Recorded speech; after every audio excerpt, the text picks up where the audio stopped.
رمضان المبارک قریب آتے ہی مارکیٹوں میں کھجور کی قیمتوں میں بھی اضافہ دیکھنے میں آ رہا ہے۔ شہریوں کا کہنا ہے کہ گزشتہ سال کے مقابلے میں اس بار کھجور مزید مہنگی ہو گئی ہے۔ تو میرے بھائی کھجور غریب کے پہنچ سے تو بہت دور ہو چکا ہے۔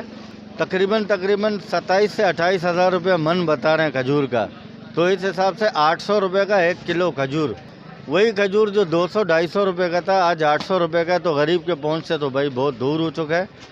وہ کوسٹ زیادہ ہو رہی ہے اور مناسب اس کے کہ لوگوں کی خریدار قوت نہیں ہے، تو وہ مہنگی تو ہو رہی ہے، لیکن لوگ بھی تو لیں نا، افورڈیبل تو بات ہے نا۔ مارکیٹ میں تو لوگ جو ہے کیا کیا آفریں لگاتے ہیں، لیکن آفروں میں بھی لوگ کیا خریدیں؟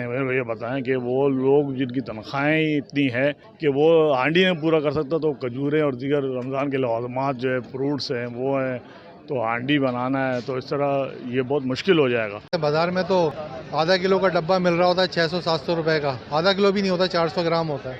یہاں سے پیسہ میں 600 روپے میں 550 روپے میں جیسا سودا آپ کا ہو جائے کلو کے حساب سے مل جاتی ہے۔ رمضان میں روزہ کھجور سے افطار کرنا سنت ہے، لیکن قیمتیں اتنی بڑھ گئی ہیں کہ غریب آدمی کے لیے خریدنا مشکل ہو رہا ہے۔ کیمرہ مین زبیر میمن کے ساتھ حیات بلوچ، وش نیوز، کراچی۔